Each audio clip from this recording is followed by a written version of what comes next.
اعوذ باللہ من الشیطان الرجیم بسم اللہ الرحمن الرحیم وَيَسْأَلُونَكَ عَنِ الْمَحِيضِ قُلْ هُوَ أَذًى فَاعْتَزِلُوا النِّسَاءَ فِي الْمَحِيضِ وَلَا تَقْرَبُوهُنَّ حَتَّى يَطْهُرْنَ۔ یہ قرآن کریم کے دوسرے پارے کی سورہ بقرہ کی 222ویں نمبر کی آیت ہے۔ اس کا ترجمہ ہے کہ نبی جی یہ لوگ آپ سے حیض کے بارے میں پوچھتے ہیں، جو عورت کو منتھلی پیریڈ آتا ہے اس کے بارے میں یہ پوچھتے ہیں۔ یعنی ان کا سوال کیا ہے کہ ہم عورت سے مل سکتے ہیں کہ نہیں مل سکتے اس حالت میں۔ دیکھو قرآن نے صاف بیان کیا ہے، جب صاف بیان کرے گا قرآن اور اللہ کے رسول صاف بیان کریں گے تو ہم کو سمجھ میں آئے گا۔ تو اللہ تبارک و تعالیٰ فرماتے ہیں کہ یہ آپ سے ایسا پوچھتے ہیں کہ اگر عورت ماہواری میں ہو تو اس سے صحبت کر سکتے ہیں کہ نہیں۔ اس لیے اس کے زمانے جاہلیت میں جب عورت کو پیریڈ آتا تو اس کو الگ کر دیتے تھے، ایک کوٹری میں بند کر دیتے تھے، کوئی اس سے ملتا نہیں، کچھ بھی نہیں، بات چیت کچھ بھی نہیں، کھانا بھی اس طرح یوں سرکا دیتے تھے، بالکل علیحدہ الگ۔ اسلام نے سب کو ہٹا دیا اور کہا کہ ایسا تھوڑی کرنا ہے، بھائی خالی صحبت سے بچنا ہے بس۔ یسألونک عن المحیض، یہ آپ سے پوچھتے ہیں یہ سوال، قل هو اذی، فرما دو کہ یہ جو خون ہے یہ گندی چیز ہے۔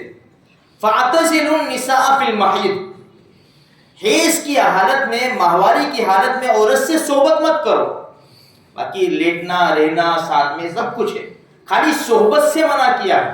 وَلَا تَقْرَبُوهُنَّ حَتَّى يَطْهُرْنَ، ان کے قریب نہ ہو، یعنی صحبت نہ کرو یہاں تک کہ وہ پاک ہو جائے۔ جب پاک ہو جائے پھر کوئی حرج کی بات نہیں۔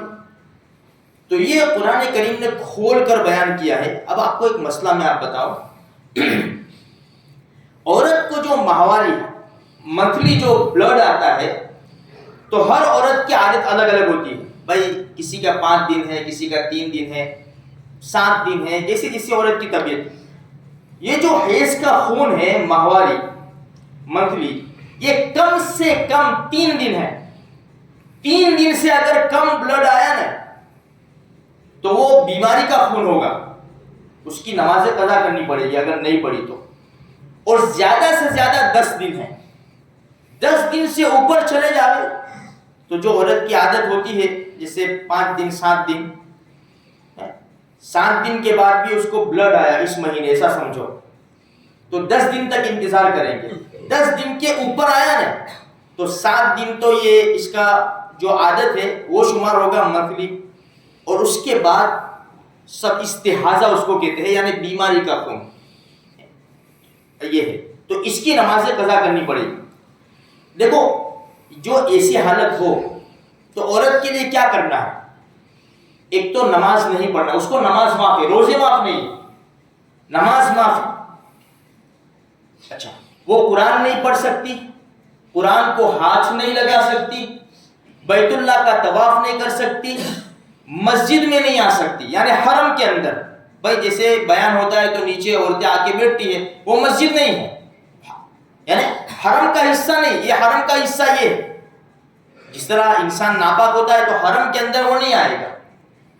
تو عورت اگر ایسی حالت کے اندر ہے تو یہ چند چیزیں نہیں کر سکتی، قرآن کریم کی تلاوت نہیں کر سکتی، قرآن کو ہاتھ نہیں لگا سکتی، اگر بچے کو سبق یاد کراتی ہے یا آپا ہے عالمہ ہے وہ پڑھاتی ہے، پڑھانے کا کام کرتی ہے مدرسے میں، اس کا تو پھر ہر مہینے کا مسئلہ آئے گا۔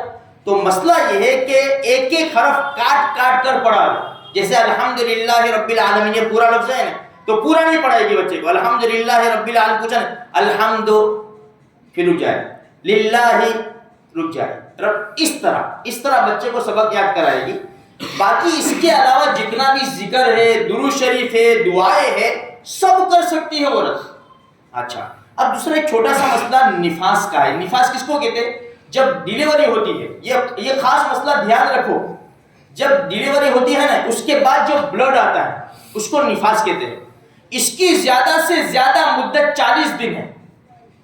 عورت کی ہیلتھ کے اعتبار سے وہ 15 دن میں، 20 دن میں، 1 مہینے میں بند ہو سکتا ہے، لیکن ہمارے وہاں کیا مسئلہ ہے کہ اگر عورت نے بچہ جنا، ڈیلیوری ہوئی، تو یہ 40 دن تک انتظار کرتی ہے، اگرچہ خون بند ہو جائے 30 دن کے اندر، وہ 40 دن کے بعد غسل کرے گی پاکی کا اور پھر نمازیں شروع کرے گی. یہ نہیں ہے، یہ تو زیادہ سے زیادہ مدت بتائے کہ 40 دن یہ بلڈ آ سکتا ہے، اس کے اوپر آئے گا تو بیماری کا ہے.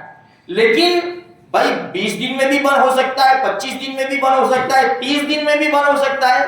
جب بند ہو گیا بس خلاص، اب غسل کرو، اپنی نمازیں شروع کرو. 25 دن کے اندر، 30 دن کے اندر یہ بلڈ بند ہو گیا اور 40 دن کا انتظار کیا، یہ 10 دن کی نمازوں کا مسئلہ ہے.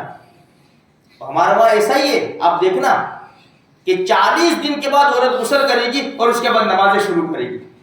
یہ بڑے مسائل ہے، اس میں شرمانا نہیں ہے میرے بھائیوں. اگر ہمارے گھر میں سے کوئی مسئلہ پوچھواوے، ہمیں شرم نہیں کرنی. یہ تو پاکی ناپاکی کے مسائل آ جائیں گے. چلو مان لو خدا نہ کرے اس حال میں انتقال ہو گیا، تو اس لیے شرم نہیں کرنی چاہیے. ان اللہ لا یستحی ان یضرب، اللہ بھائی بھی شرم نہیں کرتا. ایک عورت کا میں نے آپ کو بتایا تھا نا، صحابیہ رضی اللہ تعالیٰ عنہ اللہ کے رسول کو مسئلہ پوچھنے آئی اور کیا کہا پہلے، اللہ کہ یا رسول اللہ حق بات سے شرم نہیں کرتا، پہلے یہ کہا. پھر انہوں نے مسئلہ پوچھا یہی بلڈ کا کہ مجھے بہت زیادہ بلڈ آتا ہے تو میں کیا کروں. ہمارے نبی نے فرمایا کرسف، حدیث میں یہ اس کا ترجمہ کرسف یعنی موٹا کپڑا، اس کو رکھو، یعنی بیماری کا خون ٹپکتا تھا. یا رسول اللہ اس سے بھی زیادہ آتا ہے، تو ہمارے نبی نے کیا فرمایا، نماز پڑھو اگرچہ خون کے قطرے ٹپکتے ہو، اندازہ لگاؤ. اور یہاں 30 دن کے اندر خون بند ہو گیا اور 40 دن کا، 10 دن کی نمازوں کا ہوگا کیا. اصل میں ہمیں نمازوں کی پڑھی ہی نہیں. جن عورتوں کو پڑھی ہوتی ہے، فکر ہوتی ہے، مسائل پوچھ لیتے ہیں، لیکن نہ مرد کو پڑھی ہے نہ عورت کو پڑھی ہے. یہ تو قرآن کریم بیان کر رہا ہے. اس لیے میرے بھائیوں تھوڑا سا ہمیں دھیان دینا چاہیے. بھائی اگر ہمیں معلوم نہیں ہے تو پوچھ کے زندگی گزاریں گے تو بڑا فائدہ ہوگا. اللہ مجھے آپ کو سارے مسلمانوں کو توفیق دے.